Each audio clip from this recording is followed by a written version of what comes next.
So today we're going to be talking about Piranha, one of my favorite cheesy B flicks. Discovered this movie when I was 8 years old.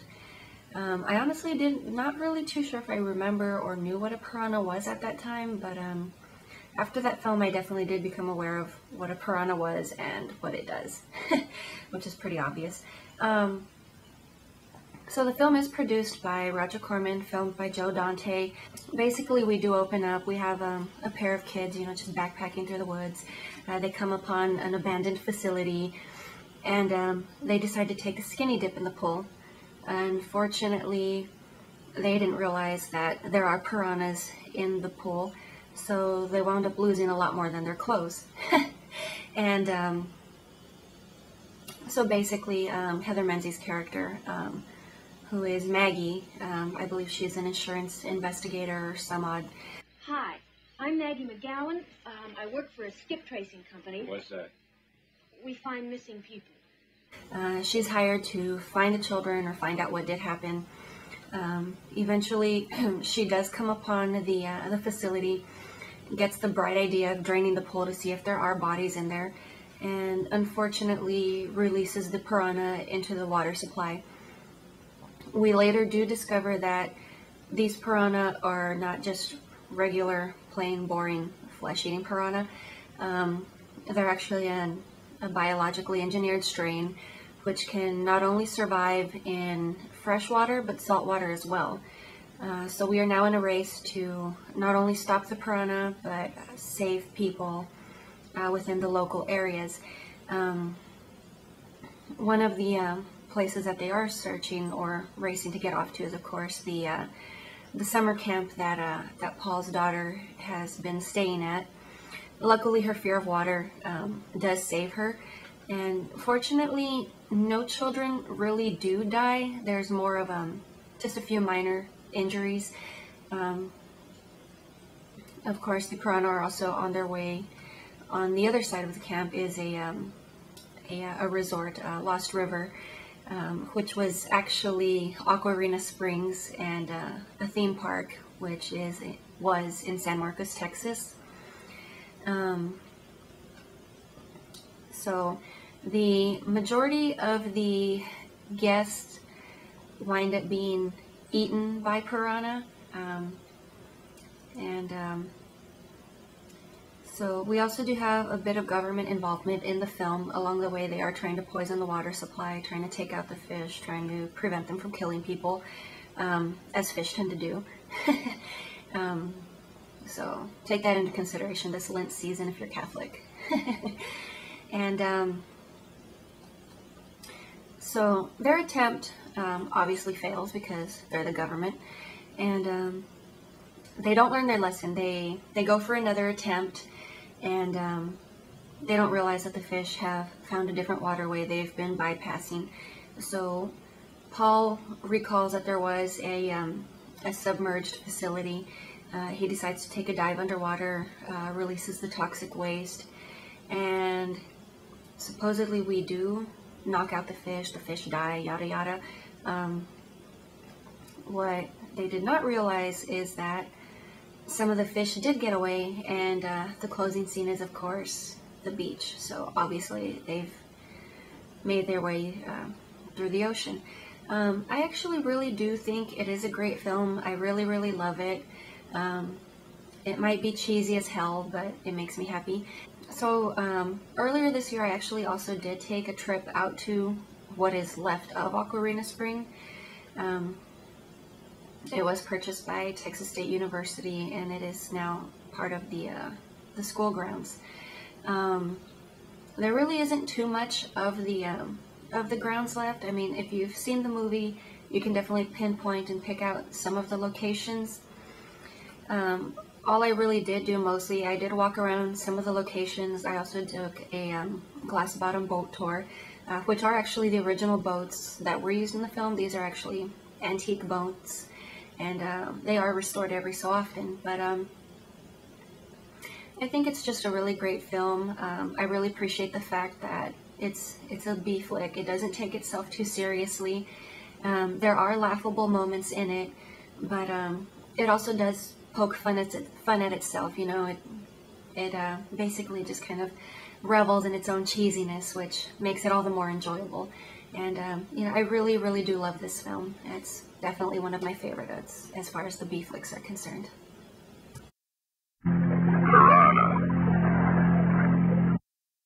Piranha II: The Spawning marks the directorial debut of James Cameron. He is also the writer of the film. He is credited under the name H.A. Hamilton. The film is very similar in some aspects. Of course, we do open up with a couple sneaking out of their hotel room in the middle of the night to go scuba diving in the nude and have some underwater sex. So I guess they're just feeling very frisky and adventurous while they're on vacation. Unfortunately, they choose this location near an abandoned or a wrecked ship, which happens to be housing our favorite little piranhas. So they come out and have a midnight snack as well. So the fish basically had dinner in a movie. Our next scene opens up with Anne preparing to teach her diving class, as she does work for that very same resort. She's preparing to take her class underwater, insists that no one go near the wreckage as she feels no one is ready or at the level to go exploring yet. Of course, like most classes or most people in life, you have to have the one jackass who insists on doing things their way. He sneaks into the wreckage, goes exploring, and is attacked and devoured by the piranha. The body is brought ashore, and Anne is just shocked or very surprised as she does not recognize the bite marks on the fish. She previously did study marine biology. She's very familiar with the sea life within that area, and is just very surprised that she does not recognize the animal which may have attacked her student. Later that night, she does sneak into the morgue to study and photograph the body. Her love interest, the annoying Tyler, does tag along to do some exploring with her. A nurse does come into the morgue. So the nurse does come in, shoos them off. They go off and have a one-night stand, very la-di-da for them. She stays behind and is attacked by a piranha, who escapes from the corpse and of course is eaten.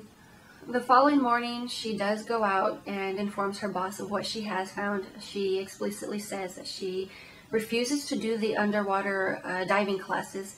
Unfortunately, this is a very big money maker for the hotel, and he fires her on the spot. We later do discover that Tyler did work on the experimental piranha for 2 years, as it was an army project. He was hoping that Anne would uncover this and avoid him having to lose his cover, as he did come to the island under suspicion and wanted to investigate further. So a few nights later, the hotel does host a fish party. This is for the spawning grunion who do come ashore to breed. The guests do gather and catch the fish, make easy prey of them.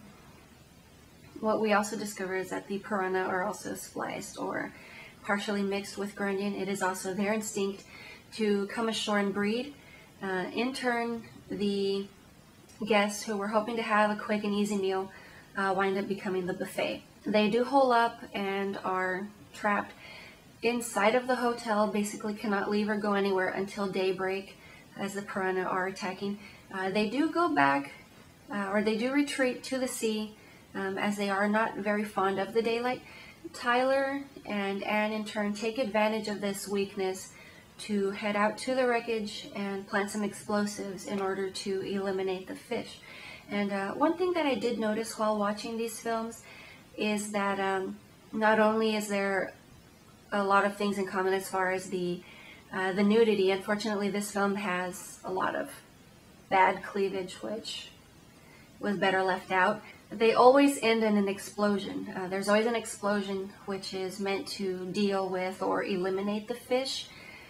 This film also does use or recycle the attacking special effects sounds of the approaching piranha, or the attack sequences, the whirring or the bubbling sounds, which indicate that we have an approaching piranha attack. The first remake for Piranha was released in 1995. This was also produced by Roger Corman and recycles a lot of the same storyline and dialogue from the original film. There's absolutely nothing new or original about this film. It's basically an exact or updated, modernized, slightly retelling of the film. And the film really is not very good. It's also just very dull in moments, and Roger Corman, of course, being the big budget man that everyone knows him for, also does recycle a lot of the close-up special effects or piranha attack sequences from his film, from his original 1978 Piranha film, of course. People who are familiar with the original film will be able to pick out and notice these sequences. They are very obvious, not very well hidden. They are also a lot more grainy than the quality of the remake film. The film also does feature Soleil Moonfry playing Laura, who is a camp counselor. Of course, Soleil Moonfry is best known for her role as Punky Brewster. We also do have a very young Mila Kunis, who plays Susie, Paul's daughter. This is actually Mila Kunis' second film role. Of course, she did also pick up in popularity for her role Jackie on that 70s show. So of course, one reason I do not discuss the film very much in itself is, of course, it basically offers nothing new. It's not very original. It basically is just an updated or modernized retelling of the original film. I really didn't like it. I didn't think it was that good. I found it very dull. And I really wouldn't recommend it unless, of course, you really do like watching very, very bad films, have nothing better to do, have trouble sleeping, or just really, really want to spend your rental money on a film which doesn't deserve your hard-earned dollars. Then I'd say go for it and have at it, and you will get what you deserve.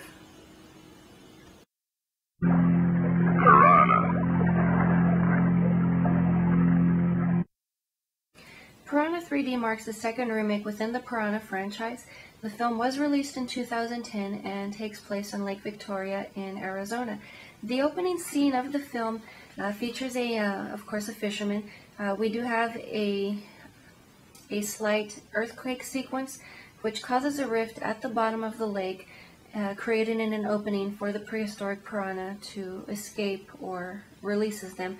And this also basically does create a whirlpool, which sucks in the unfortunate fisherman, and he is devoured on the spot. Jake, who is our protagonist, basically misses out on the spring break festivities every year because he must stay home and babysit his younger brother and sister. This year, of course, he is hired by Derek, who is a pornographer creating a film in the area this year, and he takes his job as a location manager. He bribes his younger brother and sister with $60 to stay home, lie and tell his mother that he will be taking care of them. Julie Forster, who is the town sheriff, does get wind of the missing fisherman, goes out in search of him, discovers the body, and does eventually make a decision to close down the lake.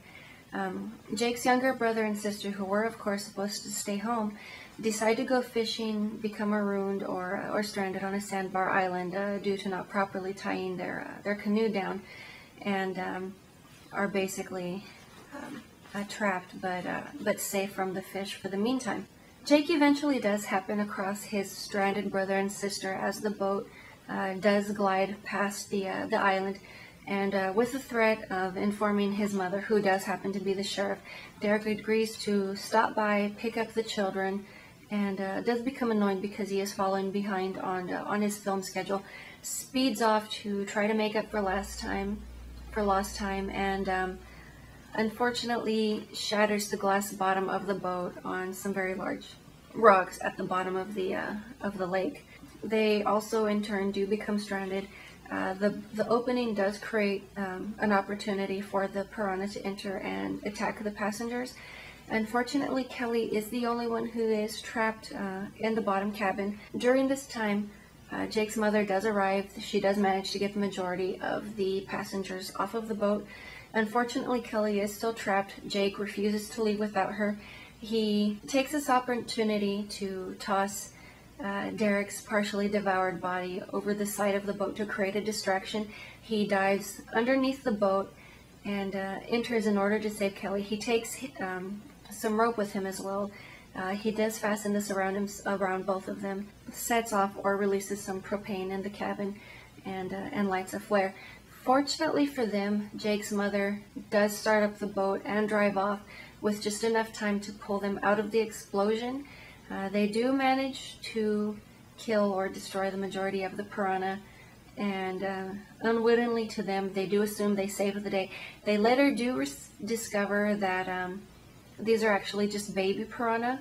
In the ending sequence of the film, a larger piranha does jump out and attack one of the survivors, thus hinting that there will be another sequel. The next upcoming film within the franchise is Piranha 3 Double D, which is definitely implied that it will be just as busty as the first film. The film does take place 1 year after the event. The piranha are still within the town and have made their way through the pipe system. There is also a water theme park referred to as Big Wet, which has recently opened. The piranha, of course, make their way into the park and attack the guests. The film was originally set to be released November of 2011. Unfortunately, the release date was pushed back and will be released sometime in 2012. Returning casts do include Christopher Lloyd and Ving Rhames. Honestly, really didn't care too much for the first film. I was actually very hesitant to watch it, but did watch it anyway, just to complete my piranha discussions. Really not looking forward to seeing the next one. I was not very impressed with the first one. Don't really think this next one will be much better. But we will see, and if my opinion does prove right, then this movie will be just as lousy as the first.